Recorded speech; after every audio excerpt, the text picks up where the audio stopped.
Hello everyone, नमस्कार। हमारे YouTube channel में आपका हार्दिक स्वागत है। दोस्तों, आज की वीडियो में हम जानेंगे चैत्र नवरात्रि के 5वें दिन देवी स्कंद माता की पूजा विधि और माँ का प्रिय भोग, माँ का प्रिय रंग। साथ में जानेंगे स्कंद माता की पूजा का महत्व और इस दिन किए जाने वाले खास उपाय।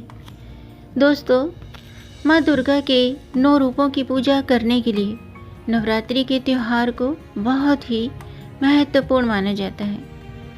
नवरात्रि के इन 9 दिनों में जो पूरे श्रद्धा भाव से माँ के 9 स्वरूपों की पूजा आराधना करते हैं, उसे चारों पुरुषार्थ धर्म, अर्थ, काम, मोक्ष की प्राप्ति होती है। चैत्र नवरात्रि की शुरुआत 9 अप्रैल से हो चुकी है और नवरात्रि के 5वें दिन शनिवार 13 अप्रैल को देवी स्कंद माता की पूजा की जाएगी। नवरात्रि के 5वें दिन की अधिष्ठात्री देवी हैं देवी स्कंद माता, क्योंकि ये स्कंद यानी कि कार्तिकेय की माता हैं। इनकी प्रतिमा में भगवान स्कंद इनके गोद में विराजमान हैं। इस दिन योगी का मन विशुद्ध चक्र में स्थित होता है।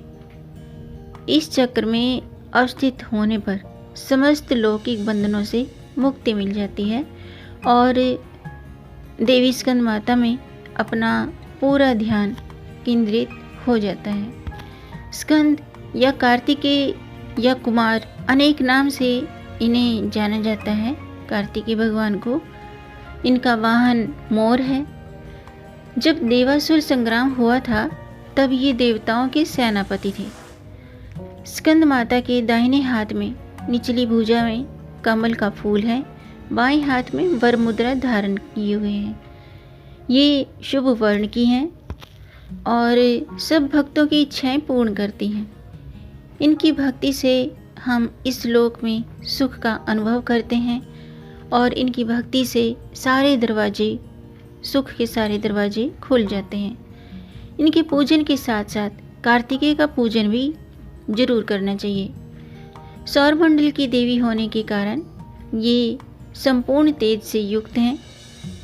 विशुद्ध मन उनकी आराधना अत्यंत लाभदायक है।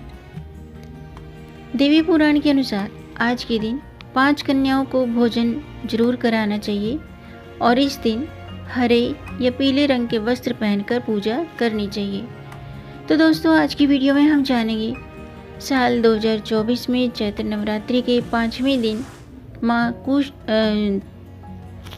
स्कंद माता की पूजा का शुभ मुहूर्त, पूजा विधि और माँ का प्रिय भोग, माँ का प्रिय रंग और इस दिन किए जाने वाले खास उपाय।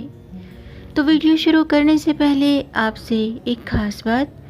दोस्तों, अगर आप इस चैनल पर नए आए हैं और पहली बार आए हैं तो इस चैनल को सब्सक्राइब कर दीजिए और बेल आइकन बटन प्रेस कर दीजिए ताकि आने वाली वीडियो देख सकेंगे आप सबसे पहले।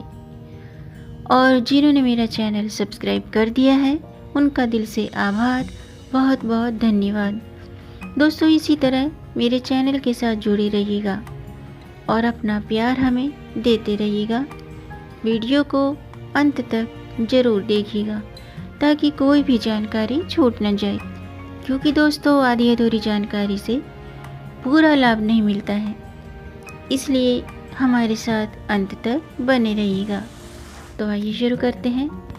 दोस्तों, 13 अप्रैल को चैत्र नवरात्रि का 5वां दिन है और ये विशेष दिन माँ दुर्गा के 5वें स्वरूप स्कंद माता को समर्पित है। स्कंद माता की पूजा करने से हमारी सभी मनोकामनाएं पूरी होती हैं और जीवन में सुख, समृद्धि और खुशहाली आती है। माँ स्कंद माता का अलौकिक तेज और कांतिमय स्वरूप हर किसी का मन मोह लेने वाला है। इनकी 4 भुजाएं हैं। 2 हाथों में वे कमल का फूल और एक हाथ में स्कंद जी यानी कि भगवान कार्तिकेय का बाल स्वरूप को संभाले हुए हैं और दूसरे हाथ से माता तीर लिए हुए हैं। माँ दुर्गा के इस दिव्य स्वरूप का आशीर्वाद पाने के लिए पूजा अर्चना के साथ साथ उनका प्रिय भोग और प्रिय रंग के वस्त्र पहनकर पूजा करनी चाहिए। नवरात्रि के 5वें दिन स्कंद माता के मंत्रों का जाप जरूर करना चाहिए। मंत्र इस प्रकार है: ओम स्कंद मात्रे नमः या फिर ओम देवी स्कंद माताए नमः। इनका ज़्यादा से ज़्यादा जाप करने पर माँ स्कंद माता प्रसन्न होती हैं। इसके अलावा इस दिन पूजा के दौरान माता रानी को केले का भोग लगाना चाहिए, क्योंकि माँ स्कंद माता को केला अति प्रिय है। धार्मिक मान्यताओं के अनुसार स्कंद माता की पूजा करने से संतान सुख और मोक्ष की प्राप्ति होती है। इसके अलावा शत्रुओं से भी छुटकारा मिलता है। आइए जानते हैं स्कंद माता की पूजा विधि। दोस्तों, नवरात्रि के 5वें दिन माँ स्कंद माता की पूजा करने का विधान है। इस दिन सुबह जल्दी उठें और स्नान आदि से निवृत्त होकर के साफ शुद्ध वस्त्र धारण करें, यानी कि पीले रंग के कपड़े पहनकर माता रानी को अक्षत, फूल, धूप, फल, बताशे, पान ये सभी चीज़ें अर्पित करें। इसके बाद माता के सामने घी का दीपक जलाएं और उनके मंत्रों का जाप करें और दुर्गा सप्तशती का पाठ करें। फिर माता का प्रिय भोग केले का भोग अर्पित करें, माता की आरती करें और शंख शंख बजाएं और माता को लाल रंग की चुनर और सुहाग की वस्तुएं भी अर्पित करें। इसके अलावा दोस्तों, सबसे ज़रूरी और ख़ास बात यह है कि माँ स्कंद माता की पूजा में धनुष बाण अर्पित करना खास महत्व है, यानी कि धनुष बाण जरूर अर्पित करना चाहिए। माँ का प्रिय रंग है पीला, यानी कि पीले कलर के वस्त्र पहनकर पूजा करेंगे तो माँ शीघ्र प्रसन्न होती हैं, क्योंकि माता को पीला रंग बहुत पसंद है। इसके अलावा माता को पुष्प भी पीले कलर के अर्पित करें, चाहे वो गेंदे का फूल हो या पीले रंग का गुलाब हो या पीले रंग का कनेर हो, तो पीले रंग के फूल अर्पित करें। और स्कंद माता को पंचामृत बहुत पसंद है।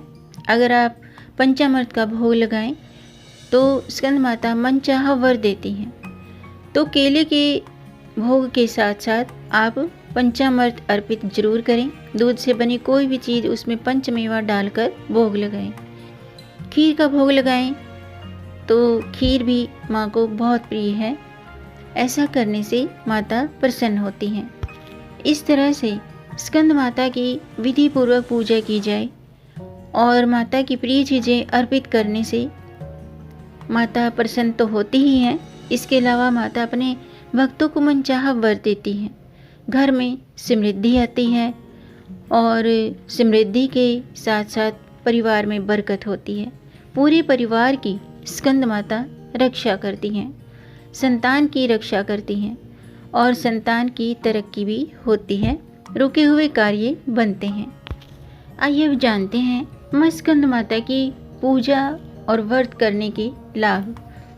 दोस्तों, देवी स्कंद माता की पूजा करने का मतलब है कि हम उनके बच्चे हैं। भगवान कार्तिकेय से भी प्रार्थना कर रहे हैं और देवी अपने भक्तों को असंख्य लाभों का आशीर्वाद दे रही है। यानी कि देवी माँ हमें बुद्धि ज्ञान के साथ साथ निरोगी काया भी आशीर्वाद के रूप में देती हैं। पूजा करने वालों को सभी मनोकामनाएं पूरी होने के साथ साथ उन्हें सुख के साथ साथ शांति भी मिलती है। इसके अलावा स्कंद माता की पूजा करने से संतान प्राप्ति की इच्छा रखने वाले दंपतियों को स्कंद माता की पूजा जरूर करनी चाहिए। 5वें दिन देवी अपने उपासकों को तेज और अलौकिक रोशनी भी देती हैं। इसके अलावा माँ दुर्गा का यह रूप बुध ग्रह को नियंत्रित करता है, इसलिए देवी का सही ढंग से सही विधि से पूजा करने पर पूरे समर्पण के साथ पूजा करने से कुंडली में ग्रह के हानिकारक प्रभाव को कम किया जा सकता है, यहाँ तक कि हटाया भी जा सकता है। हाँ, यानी कि बुध दोष से मुक्ति मिलती है। इस दिन देवी स्कंद माता की पूजा करने के लिए पीले रंग के कपड़े पहने और पीले फूल अर्पित करें और केले का भोग लगाएं। आइए जानते हैं इस दिन किए जाने वाले खास उपाय कौन से हैं। दोस्तों, अगर आपके विवाह में बाधाएं आ रही हैं, अगर आपके परिवार में किसी सदस्य की शादी में बाधा आ रही है, तो चैत्र नवरात्रि के 5वें दिन दुर्गा माता को 36 लौंग और कपूर के 6 टुकड़े अर्पित करें। लौंग और कपूर पर सर्वबाधा निवारण मंत्र का 11 बार जाप करें। ऐसा करने से विवाह में आ रही सभी बाधाएं दूर होती हैं। और संतान प्राप्ति के लिए, यानी कि अगर शादीशुदा जोड़े संतान प्राप्ति के इच्छुक हैं लेकिन सफलता नहीं मिल रही है, तो उन्हें अनार के दानों को लौंग और कपूर के साथ मिलाकर देवी को अर्पित करना चाहिए। ऐसा करने से उत्तम संतान की प्राप्ति होती है। इसके अलावा धन संपत्ति से संबंधित समस्याएं दूर करने के लिए माँ स्कंद माता की पूजा जरूर करें। देवी को खीर, गुड़, लौंग, कपूर का मिश्रण अर्पित करें। ऐसा करने से पहले सर्वबाधा निवारण मंत्र का जाप जरूर करें। और यदि आपके परिवार में कोई लंबे समय से बीमार है, बीमारी से पीड़ित है, तो सूखे नारियल की गिरी और मिश्री या शहद में 152 लौंग और 42 कपूर के टुकड़े मिलाकर हवन करें। ऐसा करने से पहले अपने स्वास्थ्य की बाधाओं को दूर करने के लिए मंत्रों का जाप अवश्य करें। आइए अब स्कंद माता की कथा शुरू करती हूँ, आप भी ध्यान से सुनिएगा। तारकासुर नामक राक्षस ने देवताओं को प्रसन्न करने के लिए कठोर तपस्या की थी। उसकी भक्ति से प्रसन्न होकर ब्रह्मा ने उन्हें दर्शन दिए। राक्षस ने ब्रह्मा से उसे शाश्वत होने का वरदान देने का अनुरोध किया। इस पर ब्रह्मा जी ने कहा कि जो भी जन्म लेता है तो उसका समय निश्चित होता है, मृत्यु की समय निश्चित होता है। तो ये सुनकर तारकासुर निराश हो गई। उसने अप्रत्यक्ष रूप से फिर से इच्छा मांगने की सोची ताकि भगवान ब्रह्मा उसे वरदान दे सकें। इसलिए उसने बड़ी चालाकी से ब्रह्मा जी से पूछा कि वह केवल भगवान शिव के पुत्र के हाथों से ही मरना चाहते हैं। ब्रह्मा जी ने उसे वरदान दे दिया। राक्षस ने ऐसा इसलिए कहा क्योंकि उसे लगा कि भगवान शिव ब्रह्मचर्य अपनाएंगे और इसलिए उनका कोई पुत्र नहीं होगा। इस वरदान के मिलते ही तारकासुर अत्यधिक हिंसक हो गया और लोगों पर अत्याचार करने लगा। उसके अत्याचारों की सीमा से लोग बहुत भयभीत थे और इसीलिए वे सभी मिलकर भगवान शिव के पास गए और उनसे तारकासुर से मुक्ति का अनुरोध करने लगे। फिर शिव जी का विवाह देवी पार्वती से हुआ और स्कंद यानी कि कार्तिकेय भगवान का जन्म हुआ। तब स्कंद माता ने कार्तिकेय को असुर तारकासुर से लड़ने के लिए प्रशिक्षित किया और तब कार्तिकेय भगवान जी ने राक्षस को मार डाला और लोगों को तारकासुर के भय से मुक्त कराया। ये थी देवी स्कंद माता की पौराणिक कथा। तो दोस्तों, आज का वीडियो मैं समाप्त करती हूँ।